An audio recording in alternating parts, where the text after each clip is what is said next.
thrilled you're here with us for this historic moment in American soccer history. This, the crown jewel in a $150 million sports complex here in Southern California. It's a dream come true for more than just players, but American soccer fans alike. In 2003, the league began to feel the effects of America's impressive showing in the 2002 World Cup.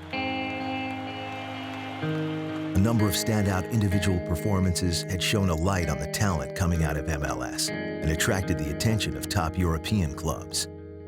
Soccer is about developing players. As we lose young players, others come up the ranks. So I think overall it's a positive. There's nothing wrong with having Americans being successful in Europe as well. That's what everyone around the world does, and we should be doing the same. You got to add to the fact that there was a lot of players of our generation that retired. So there was a change in the landscape of soccer in America at that time, and a transition phase. 2002 was so immensely successful for the U.S. national team and for soccer in America. In 2003, when we got back at it, we felt like we were good enough to win, and we didn't want to feel that way again. You don't want to feel like you're good enough to win and not win. MLS Cup 2003 pitted the San Jose Earthquakes against the Chicago Fire. Playing in this final were men's national team stars DeMarcus Beasley, Carlos Bocanegra, Jeff Agus, and Landon Donovan. For Beasley and Bocanegra, it would be their last MLS match before leaving to play in Europe. Despite a formidable Chicago Fire lineup, San Jose truly believed it was their fate to finish the 2003 season with their second MLS Cup title. It was just a roller coaster ride, and we get to, to the MLS Cup, and we've got nothing left to lose, to be honest. It was just this ride that I've never been on with any team, with any experience. We knew Chicago were good. We just knew we had guys that could make a difference, that could win the game. We all felt a sense of destiny. A capacity crowd filled the Home Depot Center in Carson, California. Construction on this stadium had been completed just months before. It would now be the site of the highest scoring final in MLS history. The game has been announced as a sellout, listed at 27,000. Everybody talks about Chicago were the regular season champions. I think that was starting to really get under the skin of the San Jose team. San Jose got to work early. In the 5th minute, Ronnie Eklund drove home a direct kick through the defensive wall and just out of reach of Zach Thornton. Looks like Agus, he's going to fake it for Eklund, the drive! Oh, and a goal by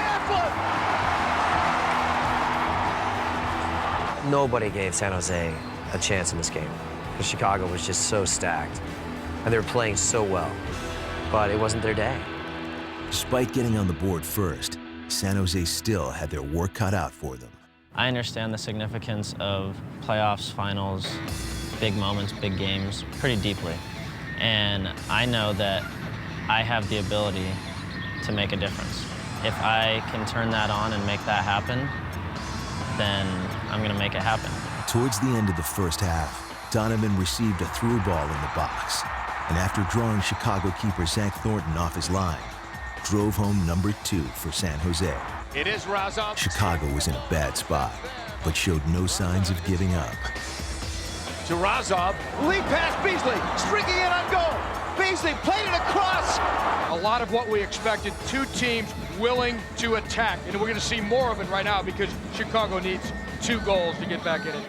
Early in the second half, DeMarcus Beasley answered back for Chicago and sent the message that the Fire would not go down without a fight. Back there, here's Beasley.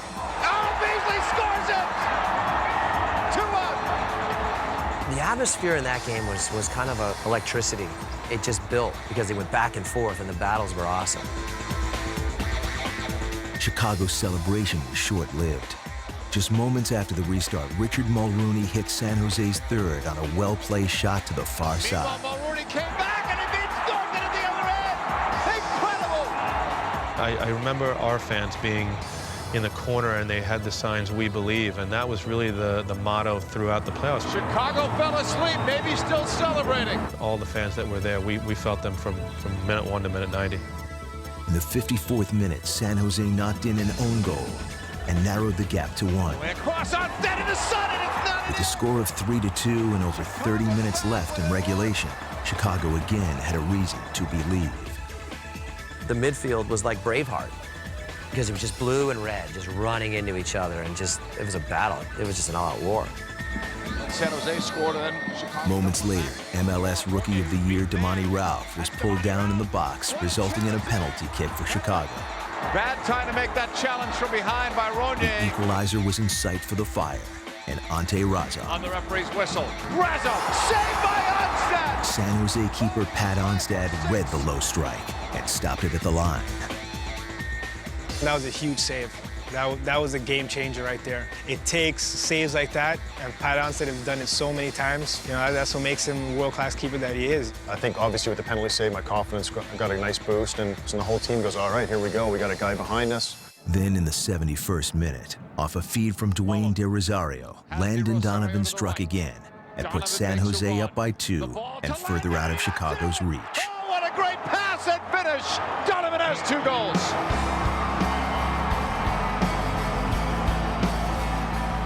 And it was, again, a testament to Landon that he just stepped up in a big game. Chicago fought on, but failed to capitalize on more golden opportunities. In the end, it would be San Jose's day and their second MLS title. We knew that all we had to do was go out and throw everything, throw caution to the wind and just put it out there. And you wind up with one of the probably the most high-scoring MLS Cup finals in history, and you got 4-2. That's it. Game over. MLS Cup winner, San Jose for the second time.